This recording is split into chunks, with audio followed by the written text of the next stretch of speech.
Okay, I welcome everybody to our last NaDiMa event in 2020.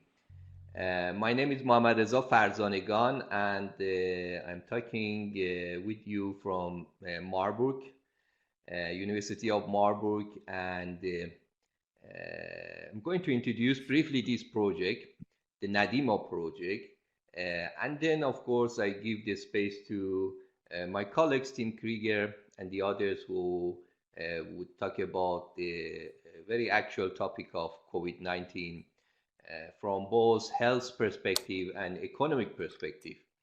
So the NaDiMa project is a type of cultural project, academic project between Iran and Germany, in which has got supported by German Academic Exchange Service, DAAD, with the funding of Federal Foreign Office of Germany, with the purpose of helping and supporting mutual communication, academic exchange, and cultural exchange between two countries of Iran and Germany.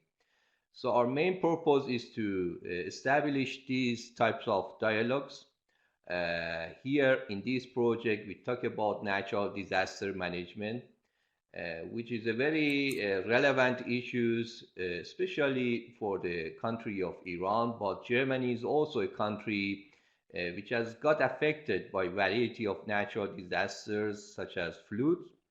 And we suppose that, and we hope that both countries can learn from each other, from experiences in management of disasters, technological latest technological advancement and management techniques.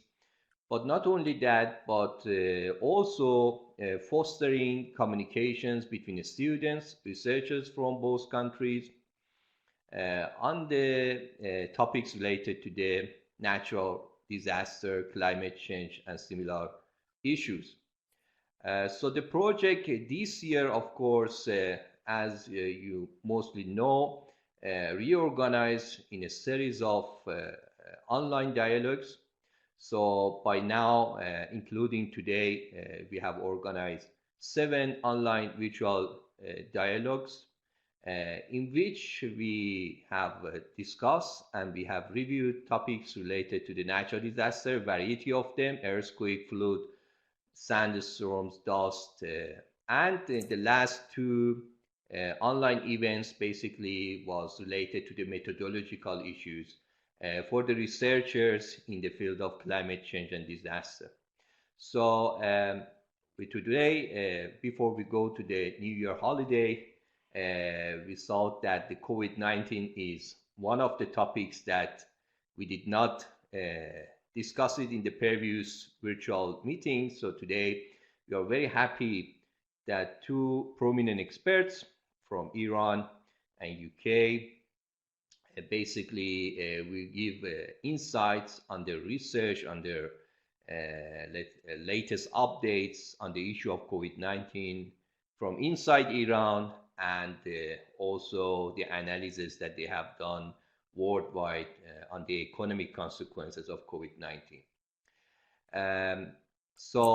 With today's meeting, we are going to conclude our this year project of NaDiMa, but that would not be the end of this project. We are very happy that the DAAD and the Foreign Office of Germany positively decided on extension application of this project for the next 2 years. In the next 2 years, we are going to continue, hopefully in the normal situation after COVID-19, the presence, but we are also prepared the plans for continuing these virtual topics. So in the next 2 years, we will continue the NaDiMa project, even hopefully better learning from experience of this year. Our partners in Germany in the second phase of these projects are Freiburg, University of Freiburg, which my colleague Tim Krieger is moderating decision from this university, but also we have a new partner in the second phase, the University of Cologne. And in Iran, we are working with 2 faculties. We will work with 2 faculty, University Tehran, Faculty of Economics, Faculty of Natural Resources. and the Iran Strong Motion Network, which is specialized in the field of earthquake and monitoring of earthquake in Iran. This year, of course, in 2020, we also collaborated and collaborating with the University, Islamic Azad University. So with this background, I would like to give a space to my colleague, Professor Krieger from University of Freiburg, who is going to talk about the agenda, introduce the speakers, and with that, we start today's session on COVID-19. Thank you.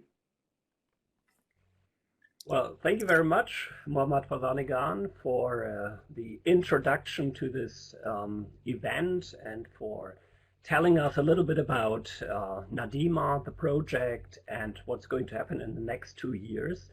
I think this is a wonderful project connecting two countries in the world which are to some degree different and to some degree have similar challenges and ideas, and it's wonderful to see all these participants that we have here. Let me say thank you to the NaDiMa team and especially to Mohammad Fazanigan for organizing all this. It's a pleasure to work with you, and also congratulations for getting the extension of the project for the next 2 years. Now, today's topic is, of course, also in one way or the other related to the project and to the extension of the project. I think one of the reasons why the project got extended was that Mohammad Fazanigan's team was able to deal with the challenge of COVID-19. And he kind of proved that he is able to do both, not only events in presence, like summer schools and winter schools, but also to do virtual events like this one. And so I think it's a good final event for this year then to talk about COVID-19, the major topic of this year. And I'm very happy to be here and to see these two colleagues of ours who have been very successful and prominent scholars in their fields. Let me start by saying just a little bit about the organization and then introduce our first speaker. The idea is to have for each of the two speakers about 20 to 25 minutes for a presentation. And after that, we will enter into a discussion of about 30 minutes. So you can ask via the chat the two speakers whatever you are concerned about, whatever you want to comment on. And I hope that we're going to have a very intense discussion about all the topics that are coming up. Now, we're going to start with the health issues related to COVID-19 before we move on to the economic issues. And our first speaker is Hamid Reza Kanke. I hope I pronounced that correctly.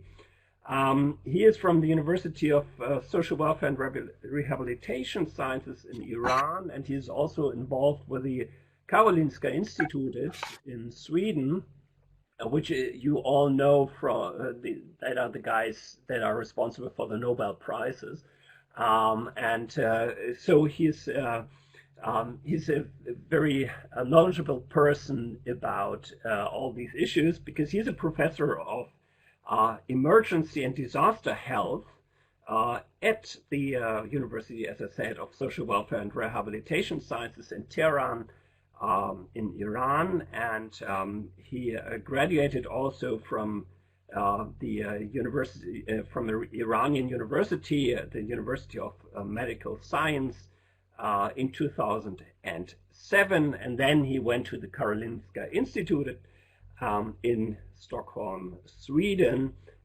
He returned to Iran afterwards, and he is now a very distinguished scholar in the field, and he is also an advisor of the Iranian government when it comes to health issues related to COVID-19 and to managing this pandemic in Iran. And I'm very much looking forward to your presentation, Hamid Reza. Once you're done, we are switching to Kamya Mohades, and I'm going to introduce him then.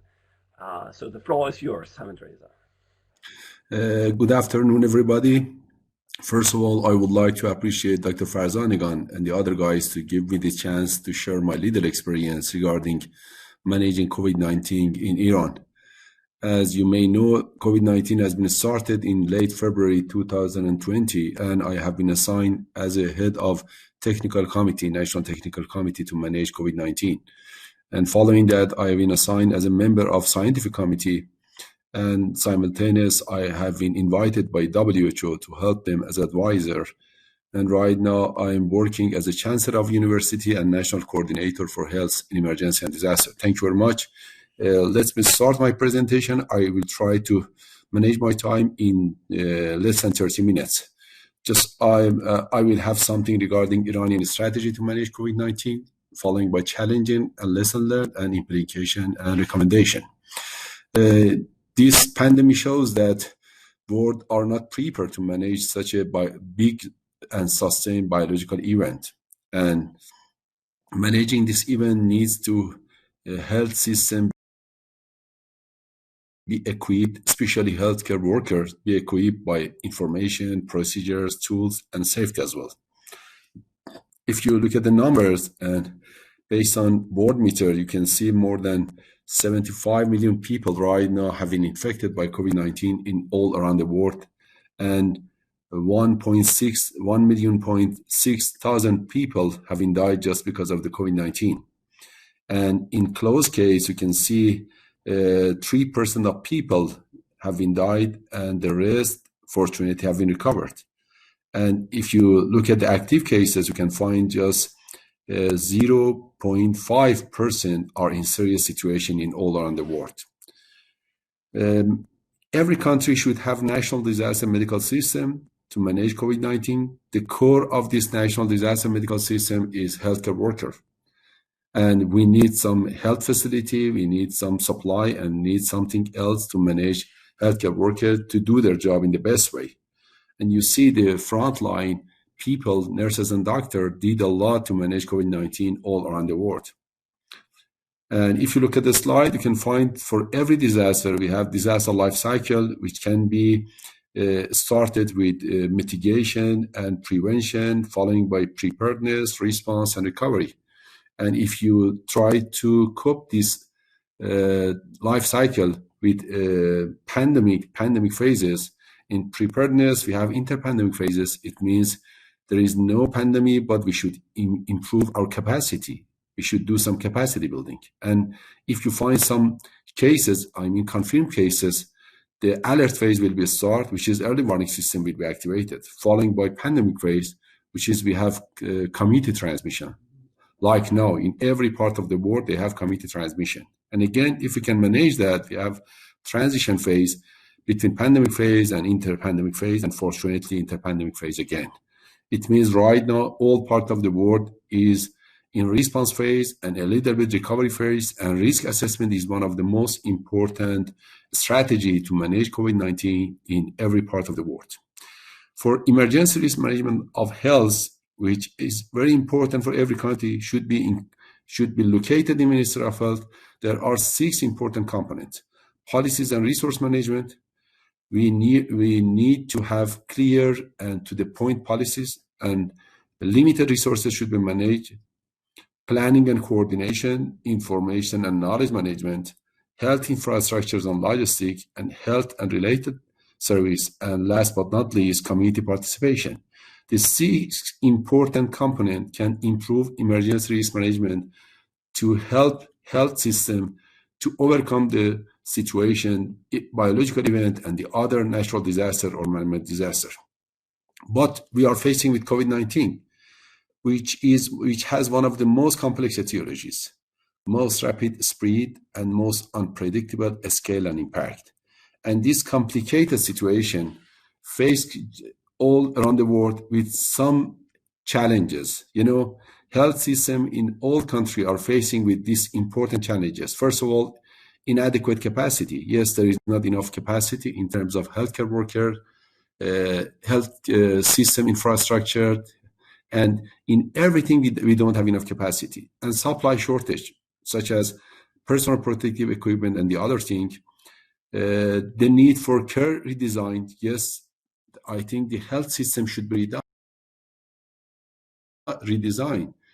Designing health system doesn't work in this situation. People are afraid to go to the health system. Even people who have underlying diseases, they don't want to go to the health system. They don't want to be hospitalized. And health system should be redesigned. And financial loss. Yes, there is not elective surgery, and the number of patients go to the hospital has been decreased, and the hospital has big problem regarding financial loss, and health system as well. A lot of evidences shows that the country that have been a little bit successful to manage COVID-19 has some national effective interventions, such as transparent, governance, collaborative governance, efficient and effective information dissemination. Actually, risk communication is very important. Using big data is very important, and having community involvement, training community, educating community is very important. Having collaborating structure is very important. Using evidence-based policy making is very important. And allocating hospital, different part of the hospital for COVID-19 on different hospital for COVID-19 is one of the crucial aspects to manage COVID-19 by health system. The other thing, supporting people during lockdown, during isolation. If we want to manage such a big problem, we have to support people. If we ask people to stay home, we have to support them.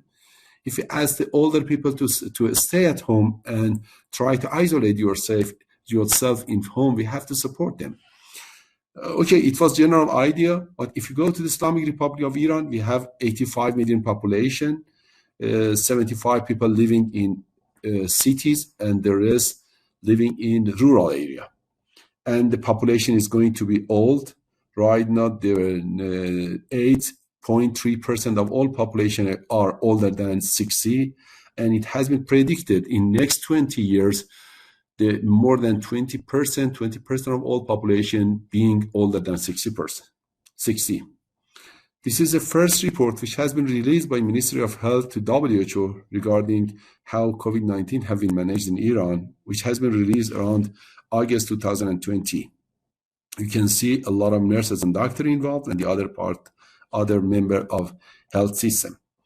After China, Islamic Republic of Iran, South Korea, and Italy have been infected, have been contaminated by COVID-19. And late February in Qom, 2 people have been diagnosed by COVID-19. Soon after, Tehran and the other part of the country have been contaminated. And until now, Iran, in the Middle East, Iran, the first country with highest number of infected and dead body by COVID-19. And unfortunately, infection of country have been coincident like China with Iranian New Year. People used to travel a lot. People used to meet each other and having a small gathering a lot. And the other thing which increased the challenges to manage COVID-19 was sanction, various kind of sanction imposed to the Iran, which produced a lot of serious problem to managing COVID-19. If you look at the numbers, you can see right now in Iran, more than 1 million people have been infected, and more than 52,000 people have been died by COVID-19. Started from late February and continue. We had plateau here. And unfortunately, September started the second waves or third peaks, which was completely different. We lost a lot of people, and a lot of people have been infected. Fortunately, during last 2 weeks, the number of deaths and the number of infected has been decreased. We are happy, but we know that there is no guarantee. Maybe in near future, again, we will have some peaks or some waves. I think it is so soon to every country in the world announce that they won or they lose. We have to take care of everything.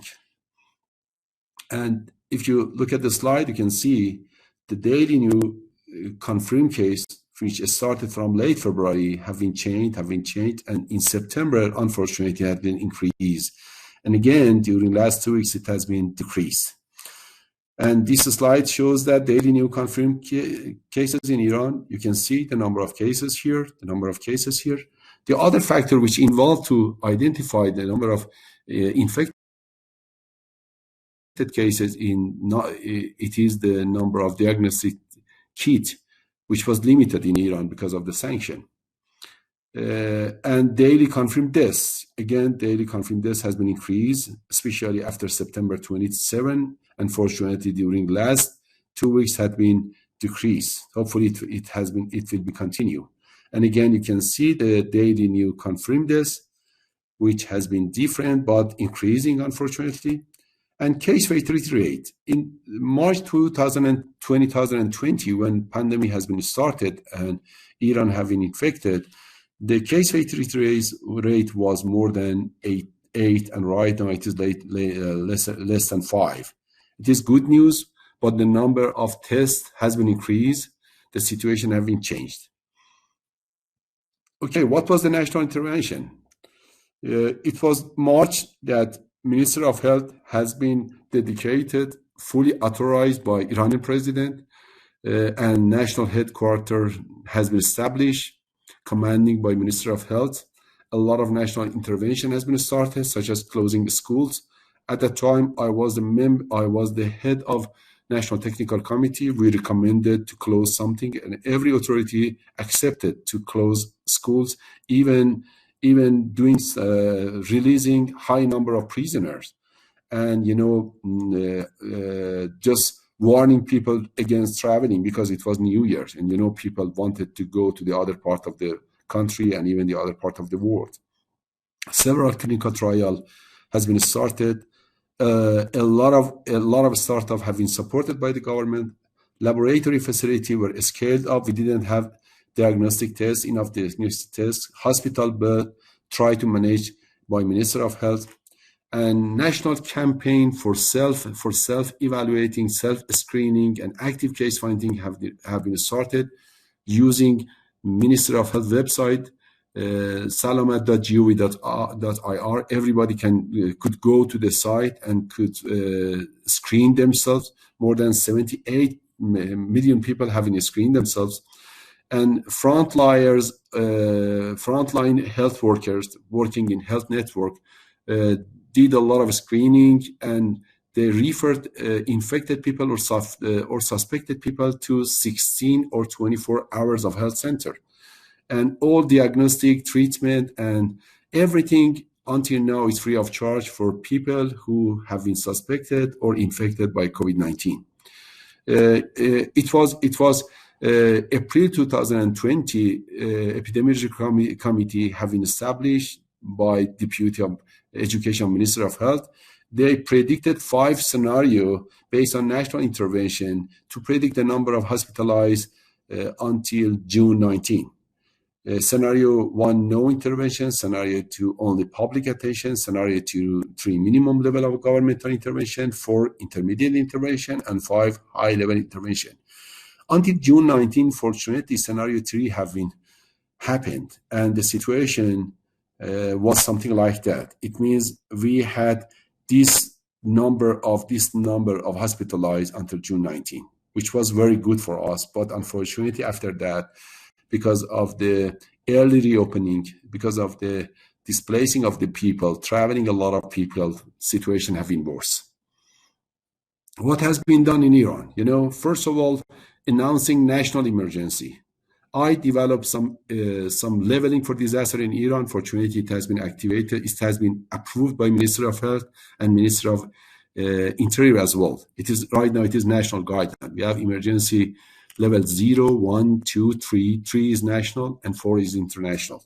In March 2022, it has been announced as emergency level 3. National headquarters, National Scientific Committee, Policy Group, Steering Committee has been activated. National Technical Committee, including representative of different part of the health system, and even the other organization has been started to develop some protocol and guideline. I did 2 national risk assessment in March and in April, and we sent the result of risk assessment and response plan for Ministry of Health and the other important people. And central managing related data has been started in Ministry of Health. Search capacity, improving search capacity has been started by Ministry of Health. Hospital preparedness assessment using standard tools recommended by WHO has been started. And hospital coordination center by medical care monitoring center in Ministry of Health has been started. We developed at least 3 call center, 115, which is belonging to emergency medical services, 190 for T30.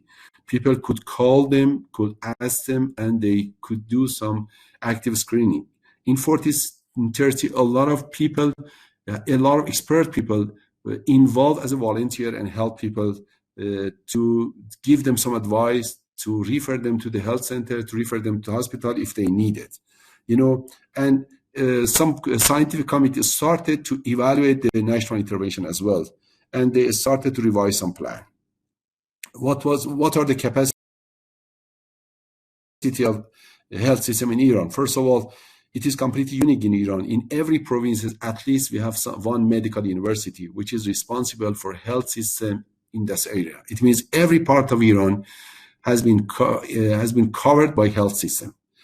Primary healthcare system and primary healthcare networking started 5 years before Almaty. And in every part of Iran, we have health centers. But unfortunately, this capacity has been ignored for first few months. We have right now more than 21,000 health centers for rural area, more than 8 health centers in cities, but it has been ignored. And recently, during last few months, it has been activated. Government asked them to participate in case finding, active case finding, and referral of the infected or suspected people.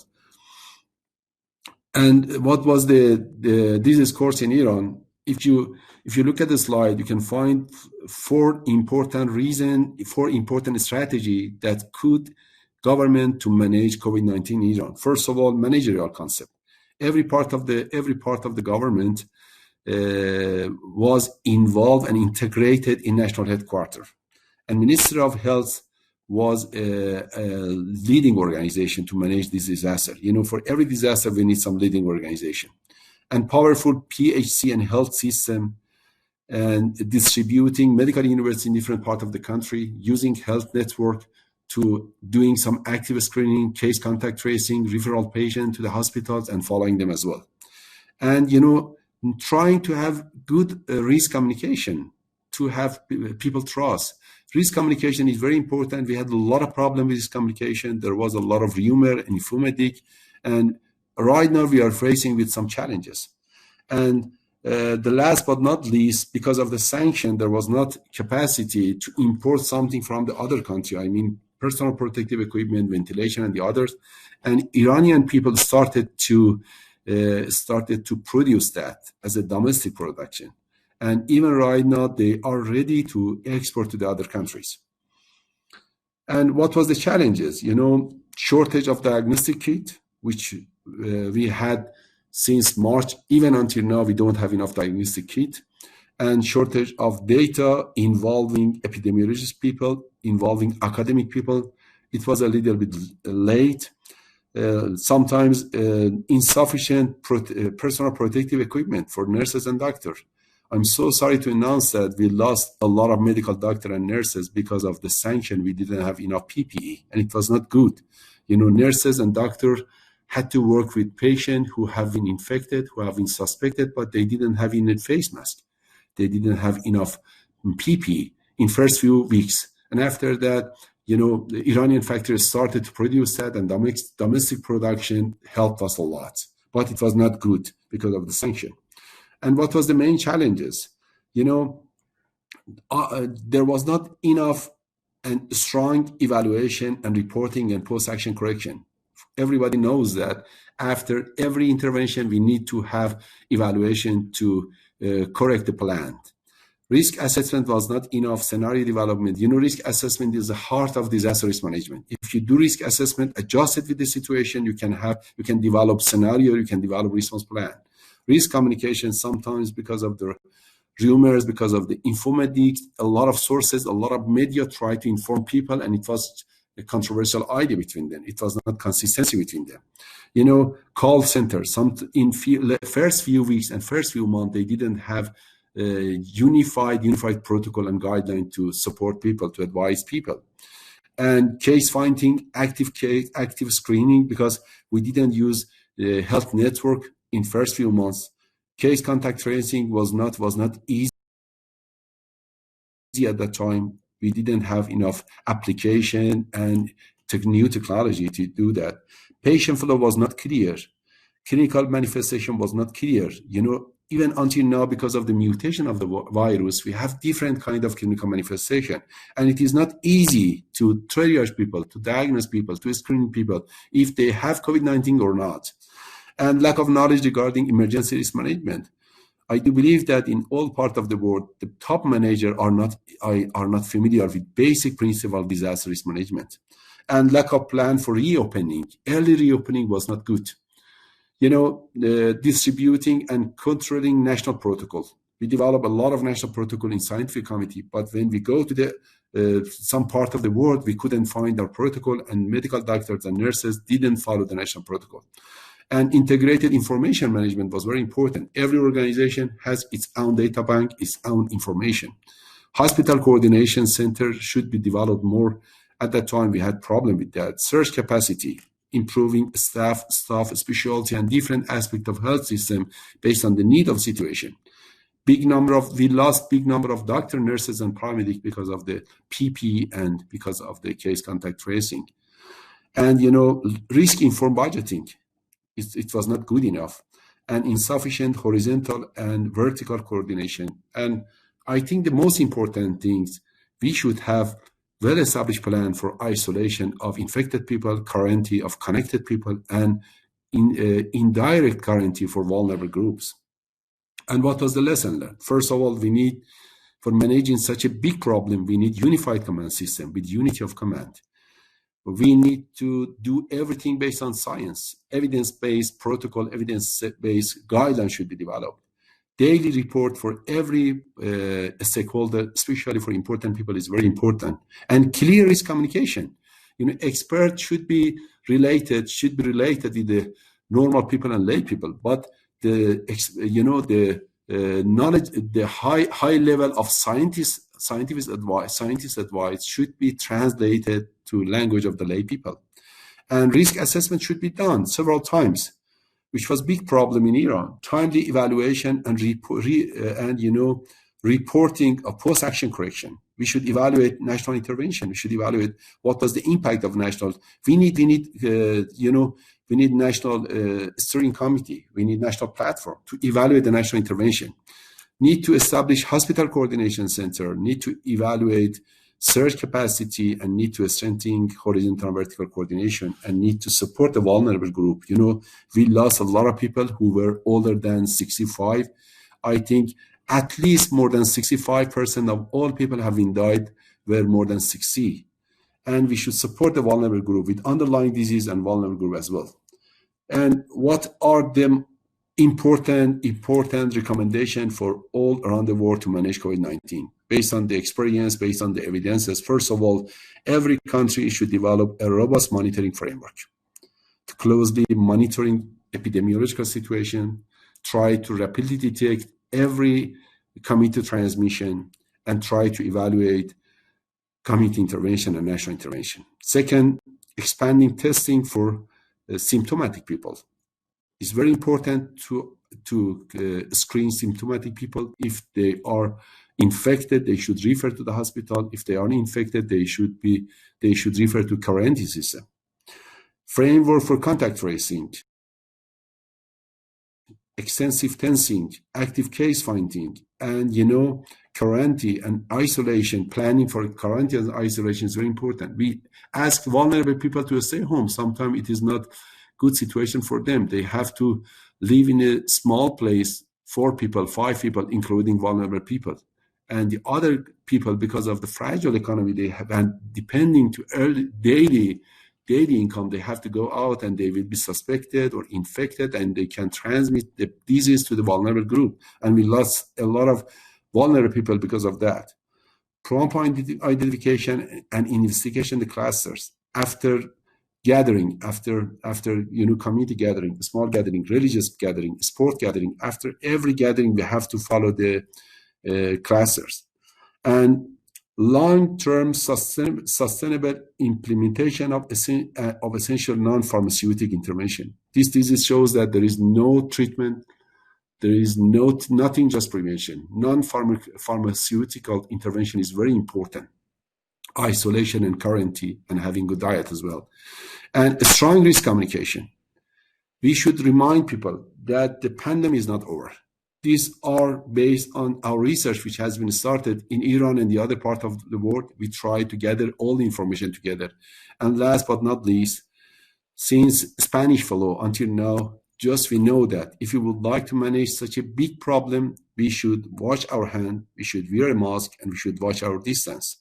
We should try to be careful about closed space, crowded space, and close contact setting.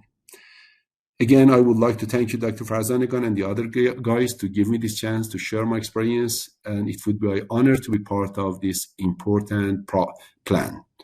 I'm at your service, Dr. Farzaneghan. Thank you very much, Dr. Hamid Reza. It was a very insightful presentation, and you were right on time. So thank you very much. I've already seen a couple of questions, but before we are going into the questions and answers, I would like Kamil Mohades to do his presentation, because also some of the questions that came up are related to the economic issues that are involved with this pandemic, and so it would be nice also to get the economic perspective on this disease. And Kamil Mohades, I think, is a wonderful and excellent expert on this issue. He's at the University of Cambridge and working on applied macroeconomics, on macroeconomic modeling, on energy economics and climate change. Now, what I'm missing kind of is working on pandemics, but I think that's a really new topic. So I guess he's just getting into that. And I've just seen and kind of envied him for his wonderful publications in journals like the Review of Economics and Statistics. I think he's really an expert on this. He's also a consultant of the Asian Development Bank, to the United Nations, to the International Monetary Fund. So he's very broad in what he is doing, and I would like to give the floor to you, Kamil Mohades. Please tell us a little bit about the macroeconomic consequences of this. Thank you very much. Many thanks for the kind introduction, Tim, and for inviting me to be part of this NaDiMa panel. Just checking, you can see my presentation. It should just be my presentation, not the screen, which is cluttered, hopefully. Perfect. So yeah, many thanks for the kind introduction, and it's great to be part of this panel. I'm going to zoom out quite significantly, and I'm going to talk initially about the macroeconomic consequences of COVID-19 from a multi-country perspective. And then hopefully in the Q&A kind of zoom into issues related to Iran. So bear with me.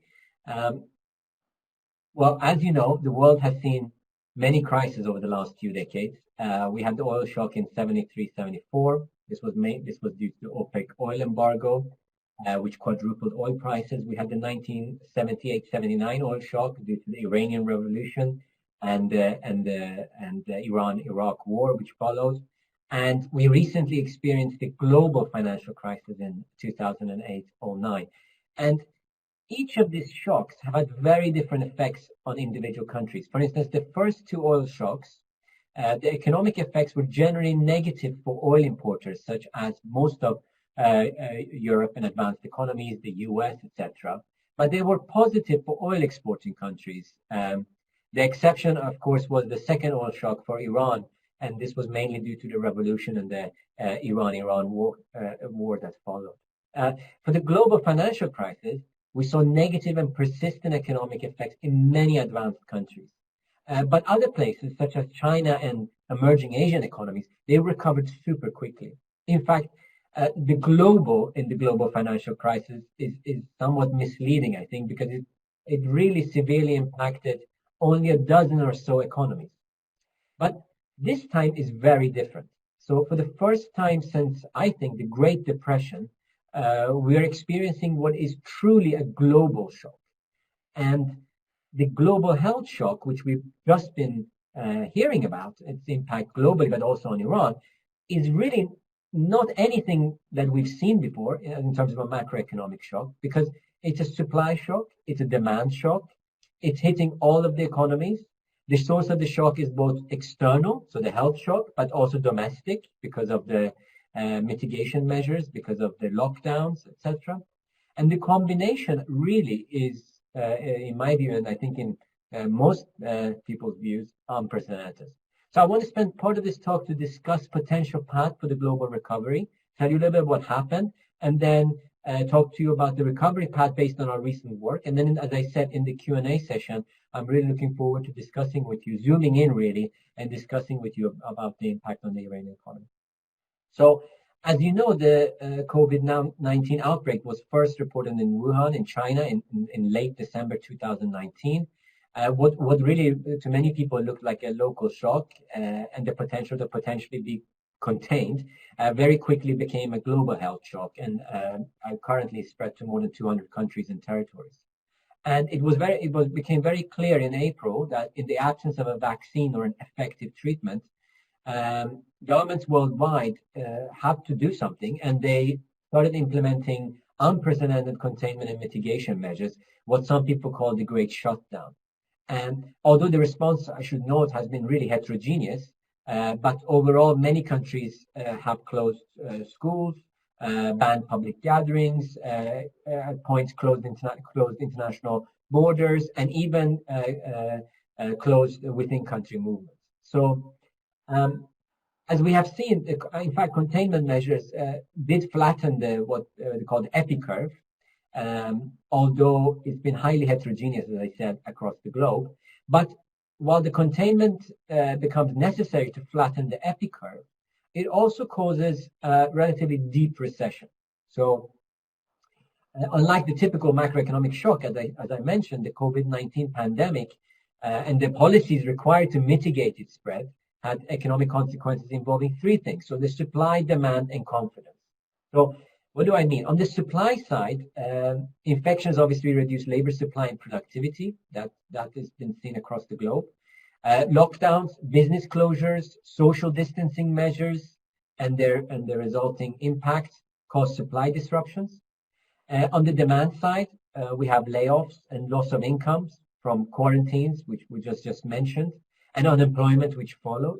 And we also have worsened economic prospects due to reduced household consumption and firms' investment. So the extreme uncertainty about the path, duration, magnitude, and the impact of the pandemic created a vicious cycle of dampening business and consumer confidence, tightening financial conditions, and has led to job losses and reduction in investment. So it should not come as a surprise that this is basically the fourth worst global recession since 1871. So in terms of health aspects, very, very extremely terrible. In terms of economic aspects, extremely terrible. So this is a huge event. The problem is, the challenging part is, as policymakers or as empirical economists or economists in general, how do we analyze the COVID-19 shock? And there are four really tricky things here. First of all, how do you identify this unprecedented shock? Secondly, how do you account for its nonlinear effects? How do you consider cross-country spillovers? And finally, how do you quantify the uncertainty surrounding forecasts, given its unprecedented nature? So In a recent study, which I want to share with you, with colleagues at the Dallas Fed, the International Monetary Fund, University of Southern California, and Johns Hopkins University, we address these questions. So in particular, we have I think a pretty neat identification strategy for the COVID-19 shock, in that we use the GDP growth revisions of the International Monetary Fund in April and June of this year, so 2020, and compared to their end of 2019 forecast to identify the COVID-19 shock. At the end of 2019, nobody could foresee the economic impacts of COVID-19. So we exploit this and use this as our identification strategy. Now, using quarterly data over the last 4 decades, we first, in fact, showed that global financial market volatility beyond certain thresholds can have really bad economic effects, significant adverse effects on economic growth in a majority of advanced economies. So about 80% of the countries in our sample, and for several emerging market economies. So we observed excess global financial market volatility in March, and this would have some negative effects on economic activity. And so it's important to take into account this threshold effect, or this nonlinearity. So what we do is we develop a threshold augmented dynamic multi-country model. Is a mouthful, but what we call TGVAR for short, in order to estimate global effects, but also country-specific macroeconomic effects of the identified COVID-19 shock. So and also what's important is that we distinguish between common global factors from trade networks, and account, as I said, for uncertainty based on the disturbances that the global economy has experienced in the past 40 years or so, as well as spillover effects and interactions. So let me show you what the results show. So in this figure, we report our counterfactual exercise for real GDP between 2020 Q1 and 2020 Q4. So over these 8 quarters.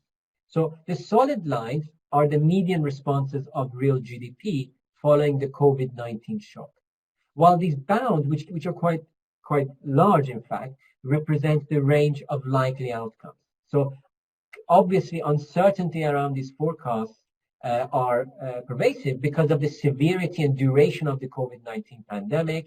We have global spillovers, financial market volatility, which I just mentioned, and the ability, obviously, of policy actions that we just heard in the previous presentation to protect firms and households, as well as the success of pharmaceutical interventions to contain the spread of the coronavirus globally, not just in one country. So, and what this result shows is that the COVID-19 pandemic is likely to leave the globe by the end of 2021, so in a year's time, about 3 percentage points lower than what would have been the case in the absence of the COVID-19 shock. So 3%, that is quite steep. And I want you to notice here that the adverse effects on advanced economies is actually quite large. And they range from 2% to about, by the end of 2021 in the euro area, so to about 6.5% in the United States. So the effects are quite massive. Among the emerging markets, the impact of the COVID shock is very heterogeneous. So remember, in addition to the domestic shocks, which is the health crisis and the shutdown or the lockdowns, these countries also are facing a range of external shocks. So we had the plunging trade, huge collapse in tourism for some countries, capital outflows, huge fall in commodity prices, and in particular from Middle East and oil in the case of Iran and the Persian Gulf countries. But these effects have also been heterogeneous in the sense that it depends on the country's economic structure. So those that are really reliant on certain sectors have been extremely vulnerable. So take Egypt in terms of tourism, or the oil exporting countries in terms of commodity prices. Emerging Asia, excluding China, is in fact, this is interesting because it's expected to be less affected by COVID-19 than, for instance, Latin America. And it might not be surprising because Latin America is more dependent on commodity, and they also have been less successful in containing the pandemic, as is well known. Also, workers in some sectors, such as I mentioned, tourism, travel, hospitality, are disproportionately affected everywhere, and low-income households are suffering more. And as we heard, might have less access to healthcare, and obviously they have less access to savings or finance. Bottom line is countries or regions, so the Middle East, that rely heavily on oil revenues, but also tourism, and other countries, emerging and developing countries that are heavily reliant on exports of goods and services, have become particularly vulnerable. So I like this photo. This is of Wuhan Mayabechi Water Park in the middle of August this year. And I like this because it illustrates how the Chinese experience has been different compared to most of the rest of the world. I mean, who would expect that in March, standing in March, who would expect that in Wuhan, thousands of people would be packed shoulder to shoulder with no face masks 5 months later? So this, what I said, shows the different experience of the Chinese economy. In terms of the spread, the China is an exception because of 3 reasons. First of all, most of the country had actually reopened by early April. Secondly, it has a lower size of inward spillovers. And thirdly, as opposed to the global financial crisis, the COVID-19 shock has actually hit services globally much harder than manufacturing. It's obviously much easier to work in a social distance fashion in the manufacturing sector than it is in services. So this is I think is extremely important. I also want to take another example, which is that of Sweden. So we do a counterfactual exercise for Sweden. As you know, Sweden has followed a very different path, and you know, not mandating, for instance, lockdowns or closure of businesses. And what you see is Sweden under 2 cases. Sweden under a case where the COVID-19 pandemic the shock hits both Sweden and all other countries, but also an exercise where the COVID shock, the economic shock, it doesn't translate into Sweden. And as you can see, there isn't, the important result here is that actually there isn't much difference here. In other words, it doesn't matter what type of mitigation you don't engage in. So in the case of Sweden, if you follow less stringent lockdowns, it does not mean that the economic impacts are going to be lower. And the main reason, obviously, is that the importance of the shock in terms of spillovers, not just through the health aspect, but also through disruptions in global supply chains, travel, and tourism. So the takeaway here is that you cannot shield yourself from the adverse economic effects of COVID-19 by following less stringent lockdowns. There is really no trade-off here. And I think that's an important lesson for Iran, that, you know, keeping things open and businesses open does not translate into higher economic activity, but in fact could be as bad as shutting businesses down and locking down. I also want to show the estimates for long-term interest rate, and this is important in terms of potential borrowing. But what we notice here is that in advanced economies, the crisis will reduce the long-term interest rates by about 100 basis points, mainly because it has raised precautionary saving and dampened investment demand, as I mentioned in the beginning. But here's a word of caution for emerging market economies where borrowing rates can increase rapidly. And you can see that there is quite a large bound and in terms of the upper range, in terms of our counterfactual exercise. The final point I want to make is one worrying thing is that, although this is not discussed in our paper, but an observation is that from the very beginning of the health crisis, we've seen a striking divergence of financial markets from the real economy, Wall Street from the Main Street. with financial indicators consistently pointing to stronger prospect for recovery than what the real economic activity data actually suggests. So, and obviously, one likely factor behind this divergence, which we've not seen in other crises, is the stronger policy responses during this crisis, both from the fiscal and the monetary point of view globally. So you can see, for instance, the FTSE Emerging Market Index and the Africa Index substantially improved after mid-March. And the Bovespa rose significantly, despite that in Brazil, we were seeing surges in infection rates, constant surges in the infection rates in April and March and May. What this shows, and I suppose what this figure shows for the US, is that it might raise concerns of excessive risk taking and significant vulnerability on the finance side. Okay, so just to finish off, so in August 2020, one of my favorite people in the planet, Bill Gates, said that the COVID-19 pandemic will be over by the end of 2021.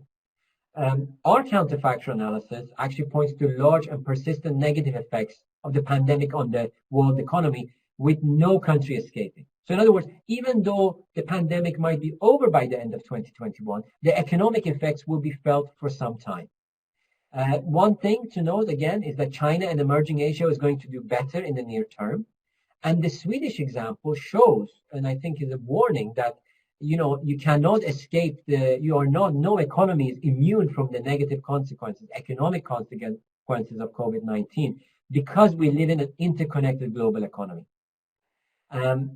So bottom line is that our findings really highlight the importance of comprehensive and coordinated cross-country policy to respond to pandemics in general. And this includes, in fact, global efforts to ensure that we have swift deployment of medical resources, including the vaccines that we currently have globally, and as well as other measures that are needed in the meantime before this vaccine is distributed globally, to maintain support for both households and firms. So I'll stop there.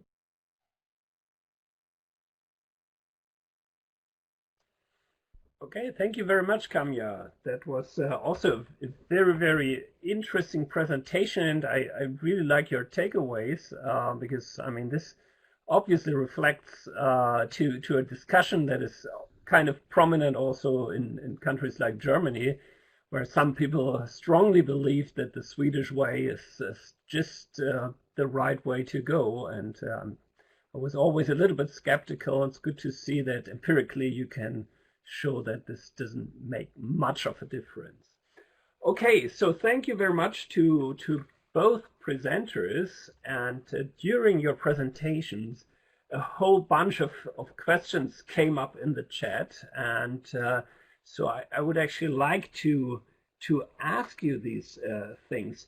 Now, there are a couple of questions related obviously to health issues, to the management of COVID-19 in Iran, and I think I'm going to start with that, but then it's also already during the presentation of Dr. Hamid Reza, we already had some economic issues popping up, and there were even more, of course, during Kamya's presentation. So, and I think we're going to move on to that then.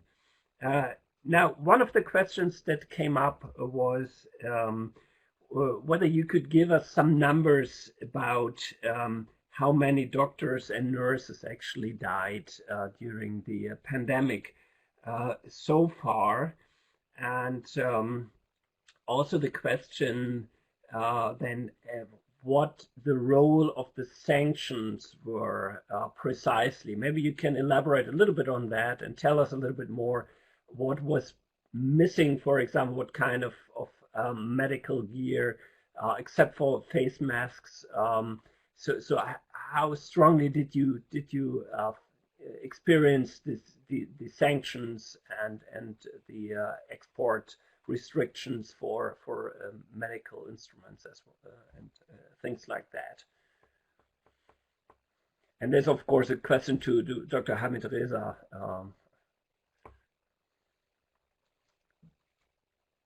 You have to switch on your Yes. microphone. First of all, I would like again thank you for all participants. Actually, there was a very good question. First of all, regarding the number of doctors and nurses who have been died. Unfortunately, right now, I don't have the right number, but I know the number is more than 400 doctors and nurses. Because in last few weeks, I didn't follow the numbers. I'm sorry. I couldn't let you know what is the right number of the nurses and doctors. But I know that it was in first few weeks, it was because of the lack of personal protective equipment such as face masks and the other things, and it was due to the sanction. And later on in August and September, because of a lot of patients who have been hospitalized, and there was not enough nurses and doctors and paramedics to manage them, and we have the big number of nurses and doctors and paramedics who have been infected, and so the majority of them, unfortunately, didn't have enough PPE.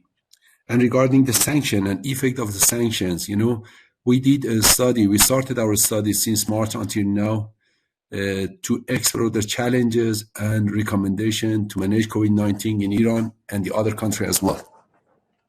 In Iran, we didn't have PPE, we didn't have enough ventilation, we didn't have good medical supplies, and we wanted to ask the other country to help us because of the sanction they couldn't send us.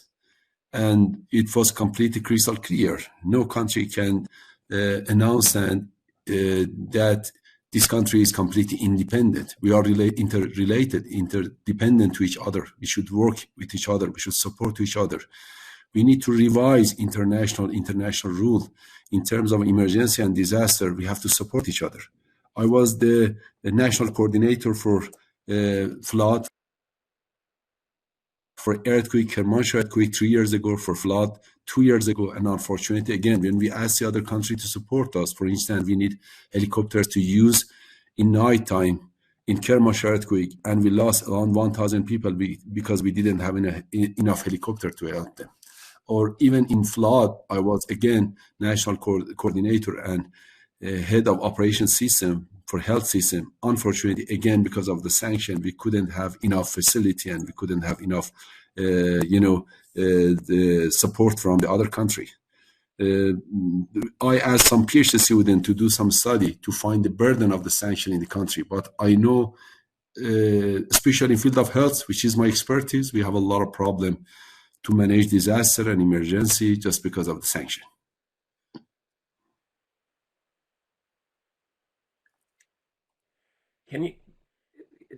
There's an obvious follow-up question on that, and that is, will these sanctions also affect the supply of vaccines when it now comes to the time of vaccination, or is there a sufficient supply, let's say, also maybe also from other countries then, or is there no sanction on vaccines? I'm actually not familiar with that exact. It is crystal clear. When there is a sanction, you cannot have enough PPE, you cannot have enough hospital supplies, you cannot have ventilation, you cannot have in right time this equipment. You will not have vaccination as well. I do believe that based on my scientific view, I do believe that in near future, herd immunity will be happening in Iran, and even we don't need any vaccination. I mean, extensive vaccination. It is my personal idea, but we should evaluate the impact of the sanction. Why? First of all, economy is fragile, and older people, vulnerable people, shouldn't be supported enough. They have to go because they are dependent on everyday work, and because of that, they couldn't follow the quarantine, they couldn't follow the national lockdown, they couldn't follow the isolation, and we lost a lot of people because of that. And it is because of the sanction. It was the worst sanction in all part of the world which has been imposed for Iranian government. And I was involved in helping people. I'm involved in emergency and disaster. And we should do some study. I'm sure some of my students working on that. And in near future, maybe I can present some result of this study to evaluate the impact of the sanction of different aspects of managing COVID-19 on Iran. It is not the only reason. Sometimes we were not good, such as the other part of the world. As I mentioned, that risk assessment, following the principle of emergency risk management and disaster risk management is very important. Lack of coordination is very important. And the other thing, and risk communication is very important. But the other factor which was very important was sanction.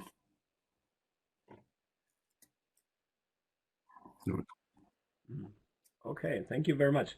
Now, I have a question that kind of connects both topics that we had, and so I mean, it was directed towards Dr. Hamid Reza, but I'm going to ask Kamya about that. Now, obviously, we do have an issue here that there are severe negative economic consequences for almost all countries in the world, and especially obviously for Iran. And one of the questions, of course, is if you have a lack of resources and you want to kind of help your economy, what would be the right strategy? Are there any sectors of the economy that are particularly vulnerable that you should help before any other sector? Is there any kind of pass through from, let's say, some sectors doing more or less well, but putting basic or raising prices or whatever, which then has an effect on the most vulnerable groups in society? So is this something that is happening, especially in a country like Iran, and what would be the strategy to deal with this? Well, this is a good question. This is a very tough question. I mean, I think I have this conversation with colleagues in Iran all the time, and you know, the issue they talk about the cost of the economic cost, and I'm not talking about economic cost in terms of cost because of the pandemic, but cost of doing something to prevent the health crisis. Now, I mean, I am surprised that, you know, I think bottom line is I think we should do whatever we can to prevent the health crisis, because the health crisis in itself will be very costly for the economy. So what do I mean is, to every extent possible, the government needs to ensure income for those people that are vulnerable, and those people and those sectors that needs to be shut down. So, I mean, as we have seen in many countries, you can go in total lockdown. You can also select to say that some sectors, such as construction, manufacturing, those sectors which you can perform as the job in a social distance manner, could continue. But for instance, the service sector, especially in Iran, it's very important to limit activity. But the problem is, if you do limit activity, people who are living, on a few dollars a day are not going to be able to live. And therefore, the government really has a job here to help those people to be able to sustain their lives and livelihoods. I think there is no debate about it, that this is going to be costly, but there's no debate that the cost will be more than offset by what will happen in the medium term, which is people losing their lives and livelihoods. Yeah, thank you, Dr. Hamid Reza. What's your experience from your country living there, and are there any sectors of the economy that need special protection? Actually, I completely agree. When we knew that in some times during last year, we need to have total lockdown, we need to have national isolation, but unfortunately, because of the fragile economy, it was not possible to ask people to stay home. Even during the last months, which national intervention has been started, we call that Shahid Soleimani plan, which is national intervention. We ask people, please stay at home. For 2 weeks, Tehran has been locked down. A lot of part of the Iran has been locked down. Unfortunately, the number of deaths and number of infected have been decreased. But you know, the economy is not strong enough. The people are completely dependent of daily income. And you know, hospital doesn't have enough income. I think the first and most important part of the government that should be supported is health system. We need to develop we need to increase the number of beds. We need to develop the number of ambulances, for instance. We need to develop health system in every part of the country to do some active case finding, to do some contact tracing, to helping people. But when you find some suspected people, for instance, or contacted people, you cannot ask them to stay home. They don't follow the rules. Why? Because they need money. They need money to feed their family.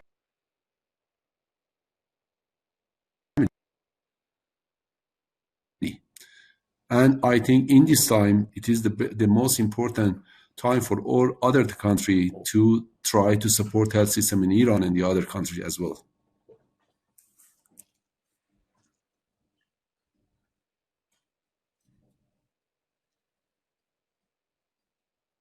Okay, thank you very much. Now there's another question going to you, and that is about the differences since you're also in contact with colleagues from Germany, and you have some experience here. What are the differences, in your opinion, between Iran and Germany when it comes to COVID-19? And there was a question about two specific issues. One is about the behavior of people. Is it different? And also the management of the crisis. And so, of course, that's something that you can look at from the health perspective, but of course also from a macroeconomic perspective. So the question goes to both of you, in a sense. What have you observed in this respect between as a difference between the two countries? Who would like to start? I think. Oh, yeah. Okay, so Kamil, I can't answer the first question. I suppose that's for Hamid Reza to answer. But the second question was response in Germany versus Iran. Is that the and sort of the economic response? Well, I mean, I think Germany. One good thing out of the global financial crisis was that Germany maybe we can start and implemented a number of things, follow. Supporting wages, for instance, which were quickly rolled out. And you know, there was no discussion that we needed to support people. So the protecting people in terms of their livelihoods.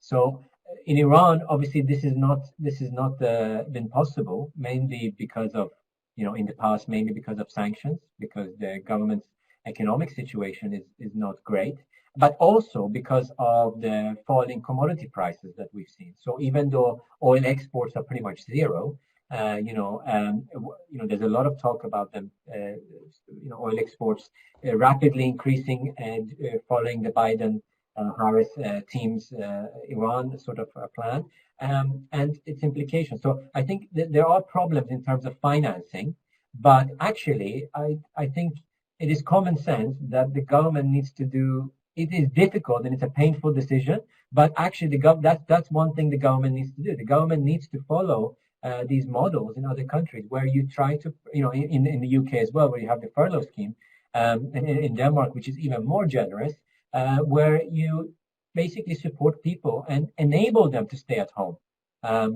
If this is not something you can contain by saying, we have an off and on. You really need an effective treatment. You need the vaccine, right? We've seen this in the UK. You've seen this in Germany. You've seen it everywhere. I think without the vaccine and without the effective treatments that follow, the economy will not be able to be sustained. And I mean, I give you an example. Even though we came out of lockdown in the UK, did we see many people go into the shops? Did we see retail footfall increase? We did, but did we see it as much as we expected? No, because people choose not to go out and people choose to still socially distance when we're not in official lockdown. So and what does that mean? That means small businesses, that means the big businesses, the small and medium-sized enterprises, which are many in Iran and which are many in the UK, will basically suffer because there is no trading. So I think we shouldn't confuse that because we don't have the lockdown, trade and economic activity will flourish. People will choose to socially distance, even if they don't have to. In the case of Iran, okay, it might lead to a creep up in the inflation. I think we can tolerate that. It might lead to, a substantial increase in government expenditure on the pandemic as opposed to other measures. We have to tolerate that. And the other. There's actually exactly this kind of or this question coming from the audience. Does Iran have enough resources to help the vulnerable and the poor people and businesses? And I think it's true, right? I mean, it's about priorities of the government. There is a trade-off here. Do you continue with infrastructure expenditure, or would you divert it to current government consumption? And I think it's a no-brainer. I understand that infrastructure spending in the long term will benefit the country, but actually maybe you don't have a choice in doing that. You really need to divert, as we've seen in other parts of the world. I think you really need to do that. Otherwise, as we've seen, unfortunately, in Iran, cases have been going up really rapidly. By the way, it's not purely sanctions, right? I think sanctions is part of the story. But part of the story is also the management of the economy and the management of the health crisis. So if you look at, for instance, Turkey, I was surprised. I don't know if you've seen, there's a huge upward revision in terms of number of confirmed cases. Situation in Turkey, in terms of confirmed cases per million, is actually much worse than in Iran. And Turkey is not under sanctions. So I don't know what happened in Turkey. It just went steeply one day, but maybe they forgot to count some people. But yeah. Yeah. Okay. Thank you very much. There is another question that is also specific to Iran, obviously, and that is the role of the informal economy. Well, actually, was the question was asked in terms of all countries that have a large informal sector, but obviously that also applies to Iran. How does this relate to COVID-19? I mean. How is it affected? Does it make the pandemic more severe? Can you tell us something about that? Yeah, absolutely. And as you say, this is not an issue of Iran. It's also an issue of India. It's also an issue of many countries, neighboring countries, and many countries in the globe. And yeah, I think that is a big problem because in previous, actually, the informal economy has not been hit that hard, right? And, for instance, I go back to the oil shocks or the global financial crisis, these big events we've had, they haven't really impacted the informal economy to the extent that we've had today. And it's a huge problem. And one problem is, for instance, if you want to transfer money to people and protect their livelihoods, how would you do that in that setting? And so I think yes, and the problem with the informal sector is obviously disproportionately affects.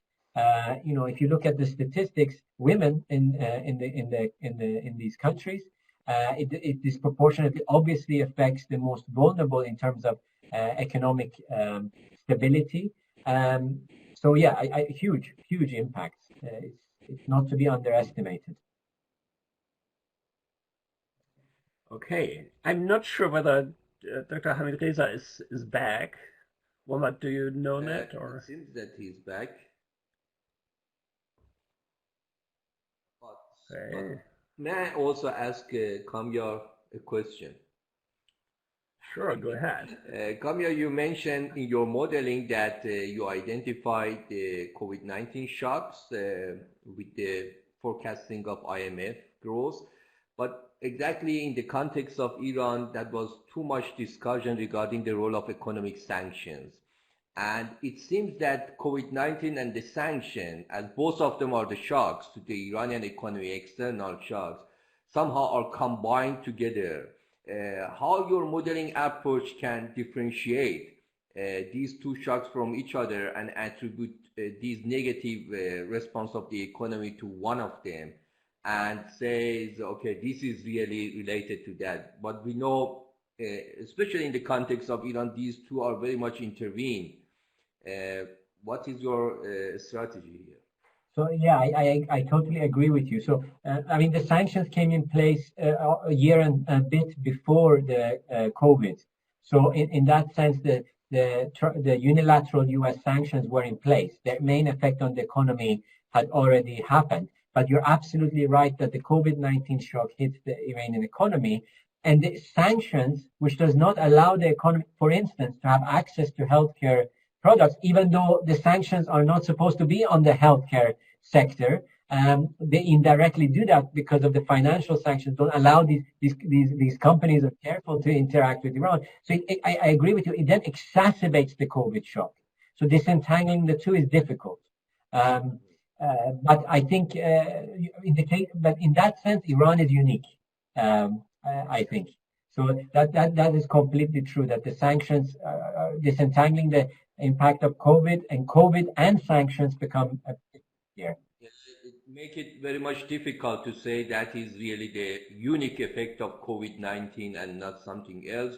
And you just mentioned that in Iran, especially our policymakers, somehow shift the most part of issues to the issue of the sanction. But you correctly also mentioned the case of Turkey. It seems that the domestic politics, also especially from the past, on the development of health sector and improvement of infrastructure in the normal situation, and the issue of corruption, of course, and mismanagement of resources is something which is one cannot easily link it to the issue of the sanction. But of course, sanction amplify all these issues that we have it.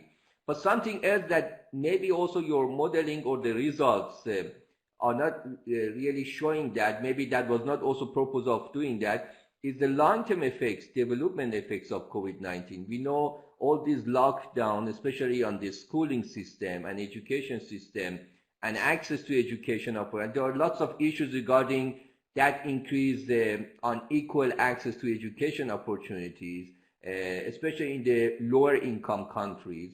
That the children of the lower income households, they have much problems in this digitalization way of education.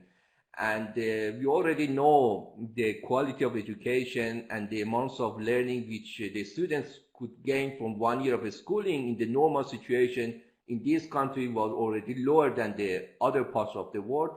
And the COVID-19 has made this situation even, I guess, more critical and more problematic. So that means for long-term effects, development effects of COVID-19 would be more, let's say, significant than these short-term effects on the GDP per capita that the model is predicting.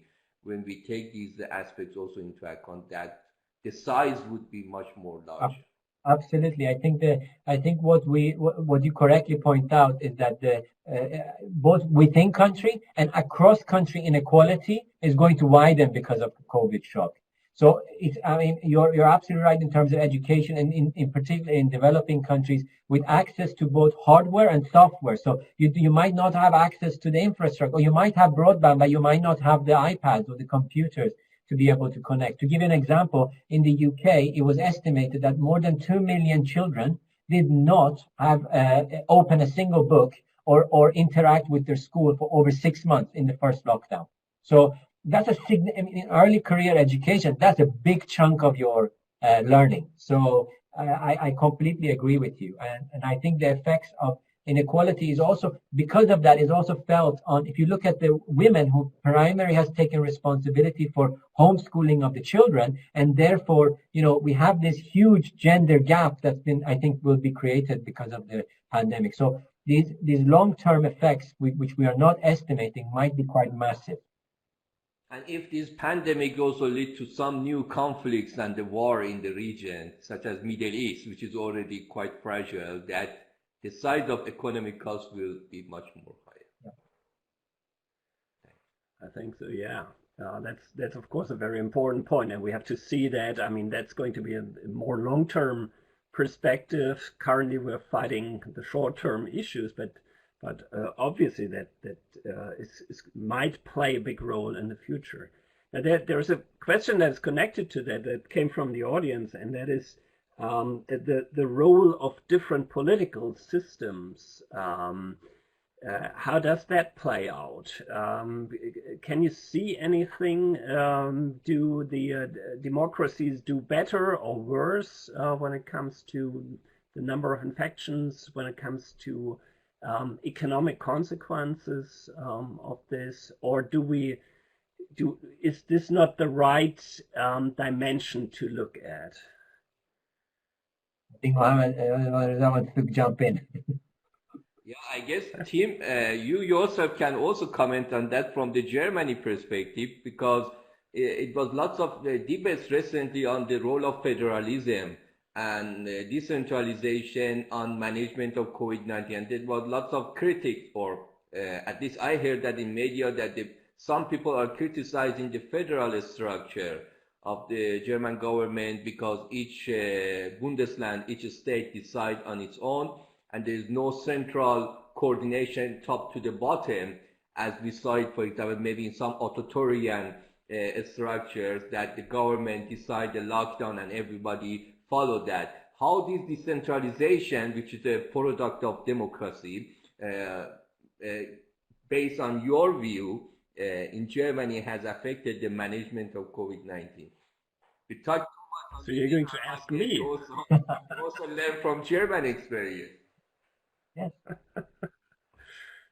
Yeah, I mean, what we've seen not only in Germany, but if you look, for example, to Switzerland, they are also facing quite some substantial problems right now. And if you look in the United States, you also see that.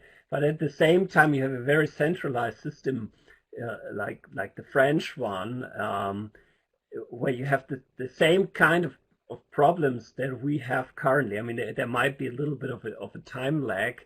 I think we did a little bit better in the summer, and now we're doing worse.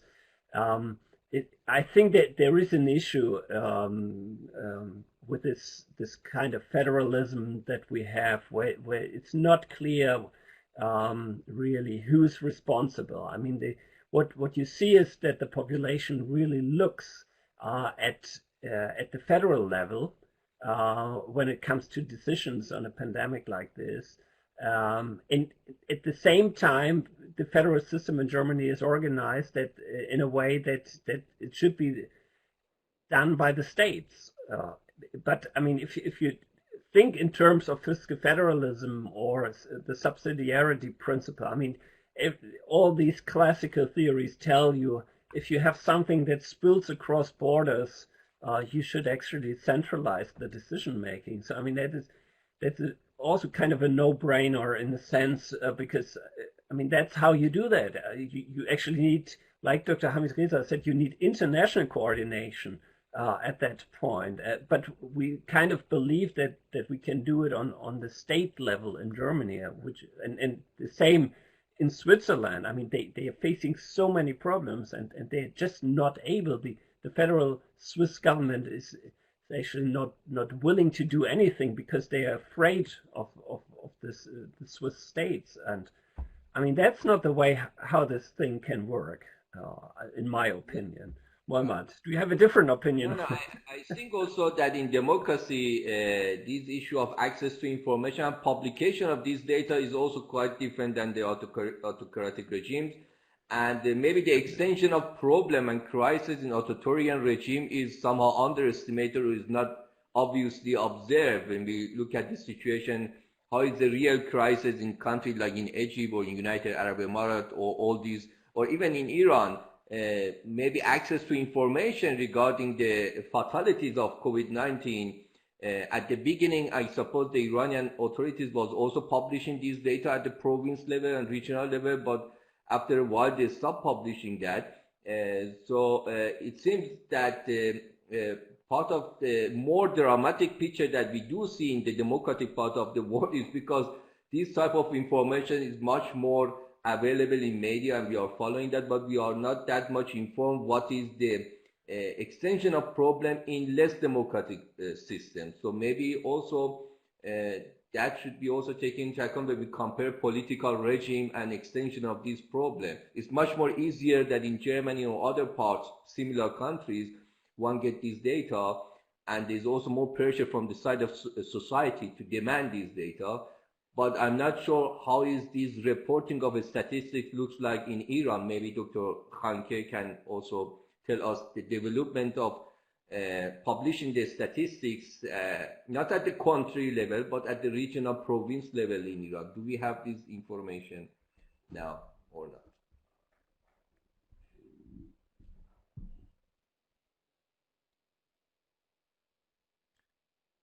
So I'm not sure if Khanke or Can I jump in? It's also about trust, right? So even though the data might come out, I think it's a lot to do with trust in the data and the information provided. But an interesting example of a federal system is the U.S., right, where the federal government is slow. You know, I don't mean the agencies, but the the president's office is slow. It's not reacting. It's sometimes giving the wrong information. But the state level, for instance, California, very quick at implementing strict measures. So that's also the case. But one interesting thing here is that Asia obviously has experienced a number of these health crises. Yes, Dr. Khanke, we hear you. Yeah, so Asia's already experienced, and they have some experience into what to do and how to react. There's less stigma attached to wearing a face mask. I mean, it's made a very big deal in Europe, right? Wearing a face mask is somehow giving up your freedom. Whereas actually, it was pretty much the norm in Asia. The first thing you do is to, wear a face mask to protect other people. So you mentioned on the trust, the role of trust in dealing with COVID-19, and there are recently also among the sociologists and even by collecting economists, the people talk about social trust and to what extent that helped to manage the crisis better than countries. So I guess here is something that the role of political economy and corruption in the system, or the previous experience with similar cases and how the people saw the performance of the countries. So that is not related to the issue of sanction anymore in Iran when we talk about trust and corruption, but they are also important to somehow help the system to deal with this crisis. So to some extent the sanction is responsible, especially when it comes to financing issues and having access to infrastructure and equipment.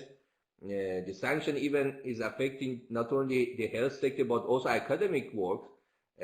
For the same project that we are doing with Iran, we are also getting affected by the sanctions and let's say all these debates, although that we are not that much involved in the monetary aspects here, but even the sanction is affecting everything from the health to education one. But the issue of trust that you said is not just let's say it has been generated over long years of experiencing interaction with the people and the government.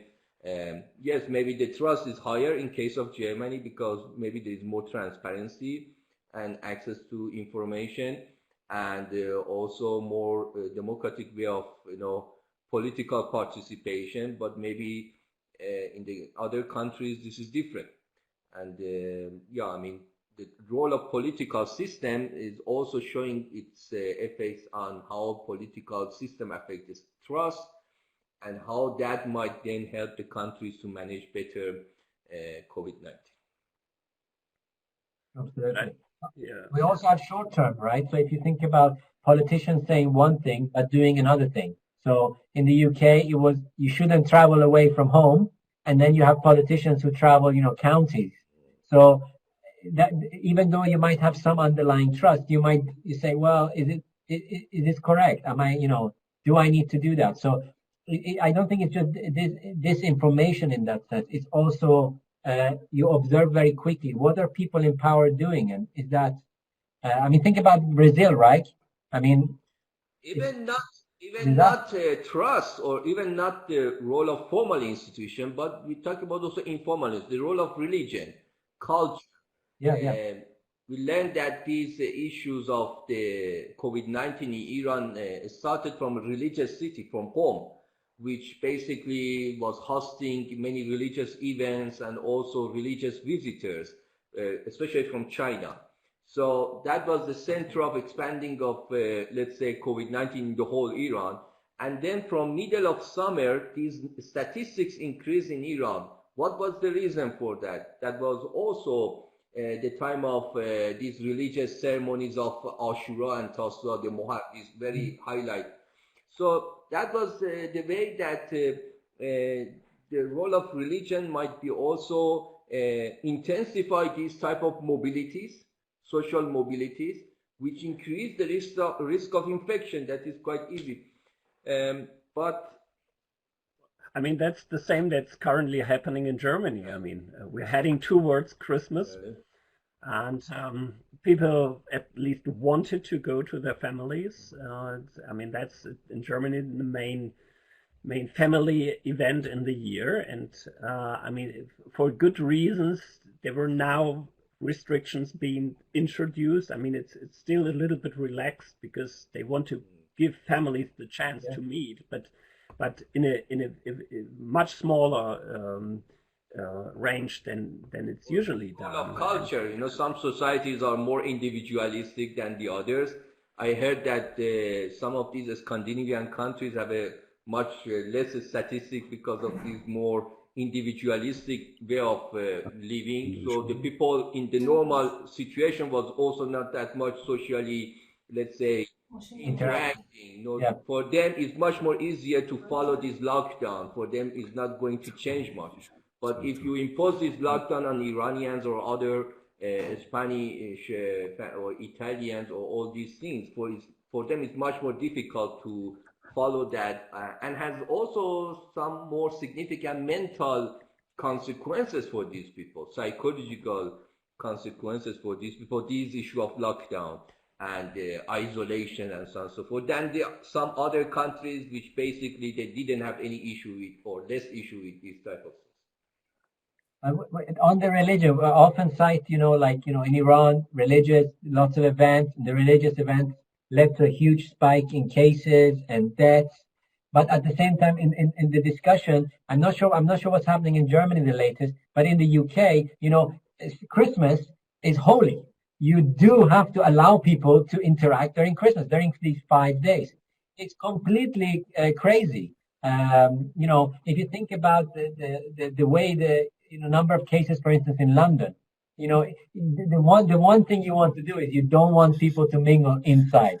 So one lesson from Iran is, maybe we should have a balance in that sense. But I don't know if you saw, there was an interesting study in the Lancet which said that I think it was 73% in Qom, 73% of the population had antibodies. I mean, so. Religious it's and related to Dr. Khanke, I guess, these antibodies. I'm not sure if Dr. Hamid Khanke, can you hear us or not? I think there is some technical issues with our connection with Dr. Khanke. Yes, Mohammed, I would like to add something. Can you hear me, Mohammed? Okay. I think he doesn't hear us. Yeah. So good. Mohammed, can you hear me? We need also to look at the time, team. I think. Absolutely. Yeah, I don't know if there is any other question that at least Kamyar can answer. I'm sorry, I think there is some internet problem because sometimes I cannot hear your voice. If you can hear me, I can add something. Some of them a little bit more in a summarized way, but I think I would say we are mostly done. Okay. Good.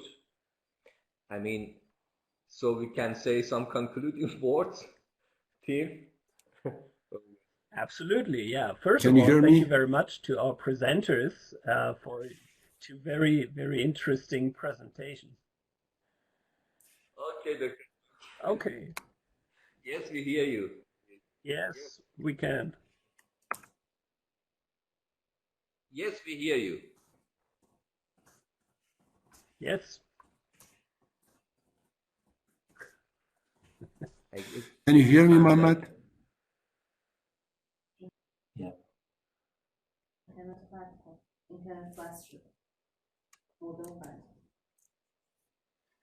Yes, can you hear me right now, We Mohammed? hear you. Sure. Go ahead.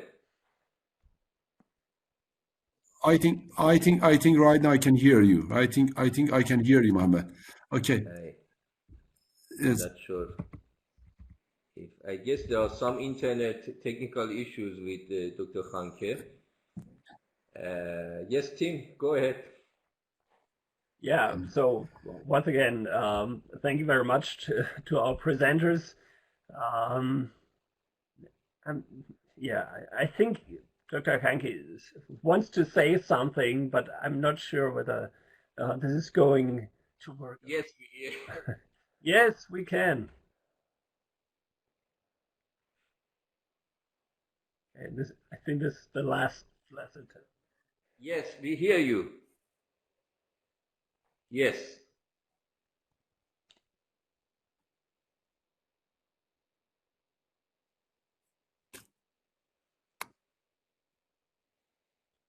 Go ahead, دکتر. ادامه بدید.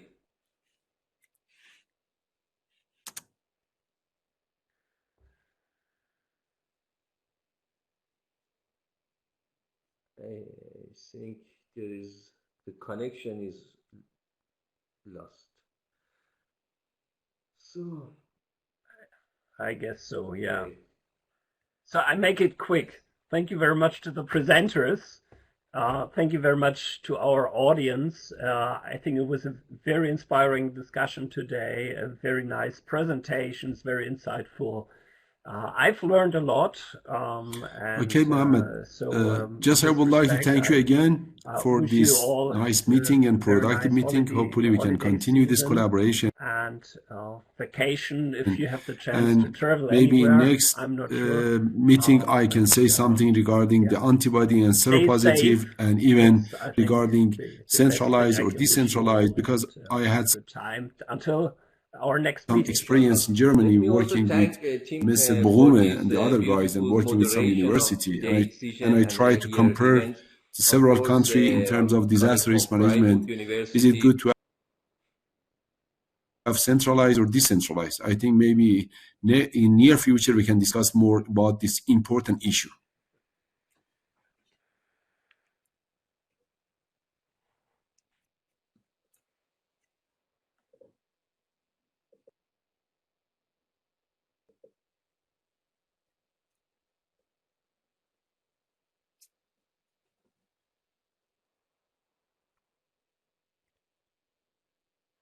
Inshallah. So we would have.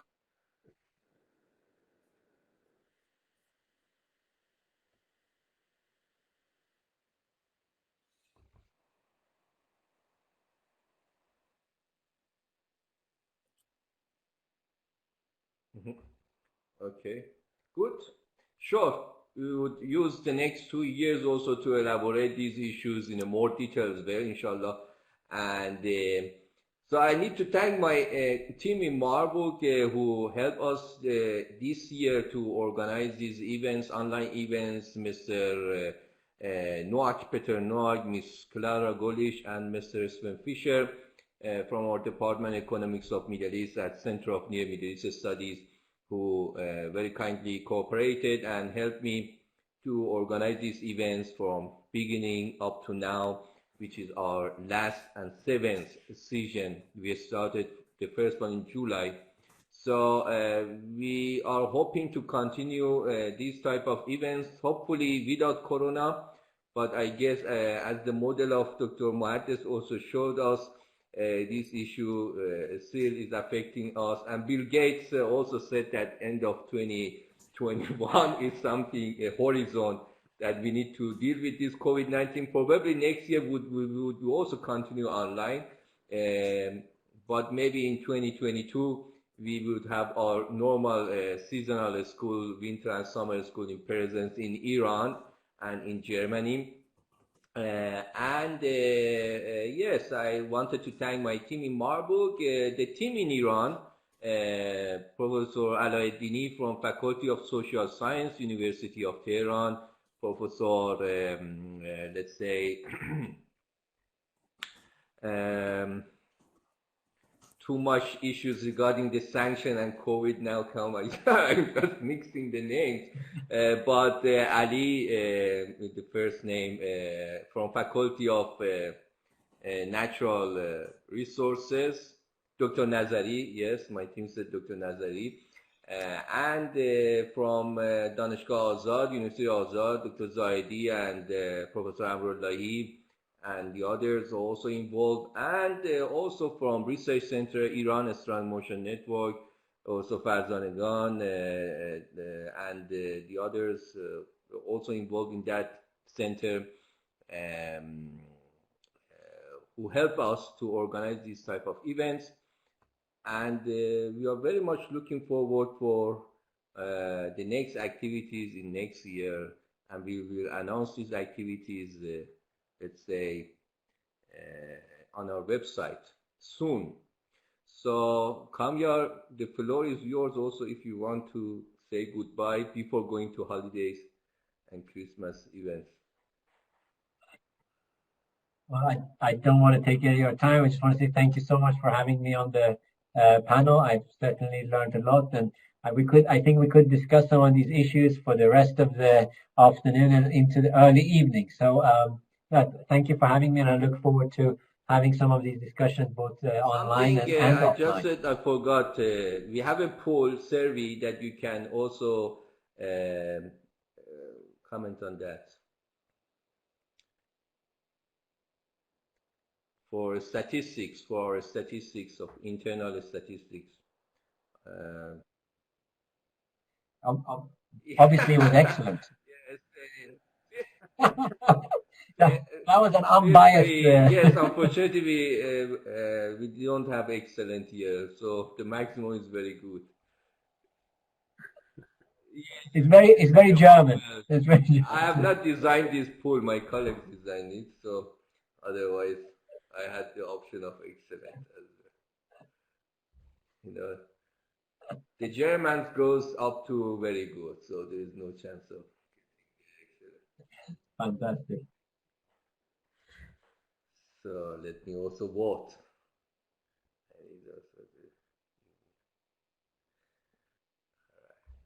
Yeah, that was good, and we hope to see also your results soon. It's in the process of publication, Kamya?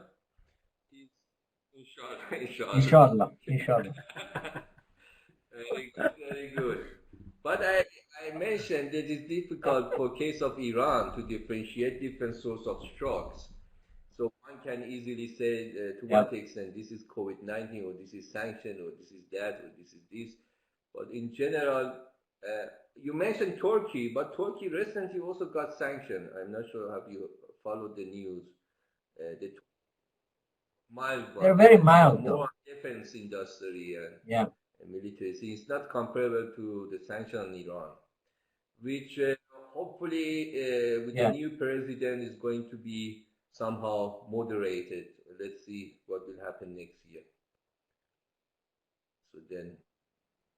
So one reason would be less to deal with the COVID-19 in that case. Yes, so good.